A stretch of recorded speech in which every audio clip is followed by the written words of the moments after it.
بسم اللہ الرحمن الرحیم۔ المصدر ابنیۃ الثلاثی المجرد کثیرۃ نحو قتل و فسق و شغل و رحمت و نشدت و قدرت الی آخرہ۔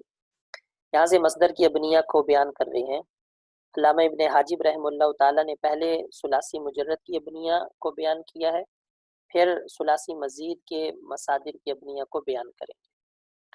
ثلاثی مجرد کی کتنی ابنیہ ہیں، اس میں جمہور امام سیبویہ کا اختلاف پایا جاتا ہے۔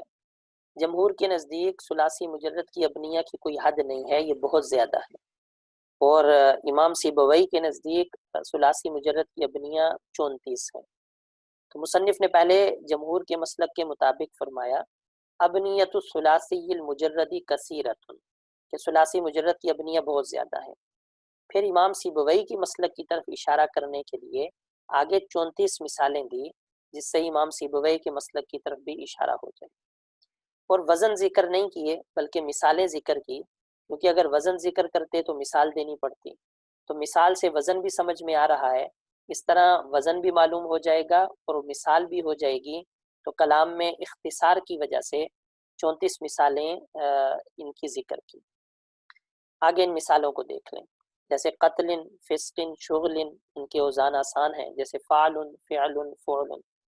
رحمت، نشدت، قدرت، دعوی، ذکرى، بشرى، لیان، حرمان، غفران، نزوان، طلب، خانق، صغر، ہدن، غلبت، سرقت، ذہاب، صراف، سؤال، زہادت، درایت، دخول، قبول، وجیف، صحوبت، مدخل، مرجع، مسعات، محمدت، بغایت، کراہیت۔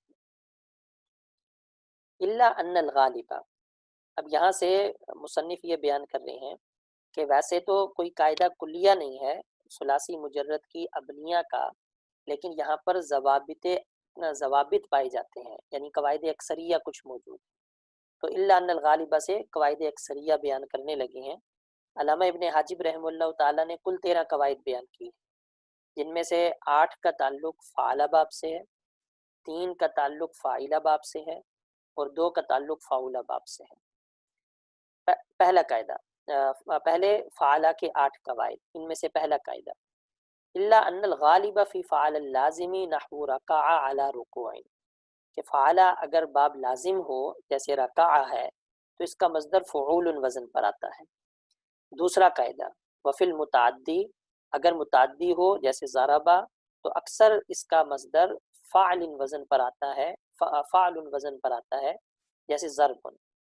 وفی الصنائع، تیسرا قاعدہ اگر اس کے معنی میں حرف اور صنائع کسی فن کا معنی پایا جائے، کسی پیشے کا معنی پایا جائے، جیسے کاتبہ تو اس کا مصدر فعالۃ وزن پر آتا ہے، جیسے کاتبہ کا مصدر کتابۃ آتا ہے۔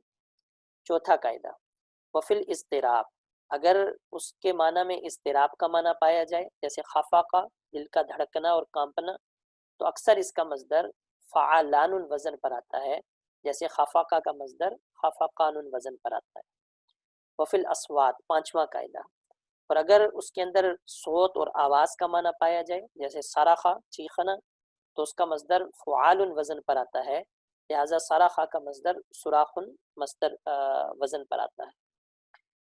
پانچواں قاعدہ وقال الفراء، اور امام فرا نے فرمایا اذا جاءک فعل، کہ جب تمہارے پاس فعل وزن ہو، مما لم يسمع مصدرہ، جس کا مصدر تمہیں نہ پتہ ہو، فجعلہ فعلا للحجاز، تو اہل حجاز کے لیے اس کا مصدر فعل بنا دو، اور اہل نجد کے لیے اس کا مصدر فعول بنا دو۔ ساتواں قاعدہ ونحو ہدن وقرن مختص بالمنقوص، کہ فعال کا جو وزن ہے، جیسے ہدن فعال اس کا وزن ہے، اور فعال جیسے قرن جو لفظ ہے، یعنی فعال کا جو وزن ہے، یہ دونوں وزن ناقص یائی کے ساتھ خاص ہیں۔ میں اس بات کو دوبارہ دہراتا ہوں، نحو ہدن وقرن مختص بالمنقوص، فعال اور فعال، یہ دو وزن فعال باب کے، یہ دونوں مصدری وزن صرف ناقص کے ساتھ خاص ہیں، اس کے علاوہ یہ فعال باب کے مصادر میں استعمال نہیں ہوتے۔ ونحو طلب مختص بیفعل، آخری قاعدہ ہے کہ ویسے تو فعال کا جو وزن ہے یہ فعل یفعل باب کے لیے استعمال ہوتا ہے اور اس کے ساتھ خاص ہے، سوائے دو ابواب کے، ایک جلبہ یجلبو اور دوسرا غالبہ یغلبو، کہ ان دونوں بابوں کا مصدر بھی فعال وزن پر آتا ہے۔ تو یہ کل 8 قواعد ہو گئے جن کا تعلق فعلہ کے مصدر کے ساتھ۔ وفاعل اللازم نحو فرح علی فرح، اب 3 قواعد کا ذکر جن کا تعلق فاعلہ باب کے ساتھ ہے۔ کہتے ہیں فاعلہ اگر باب لازم ہو جیسے فارحہ تو اس کا مصدر فعال وزن پر آتا ہے، لہذا فارحہ کا مصدر فرح وزن پر آتا ہے۔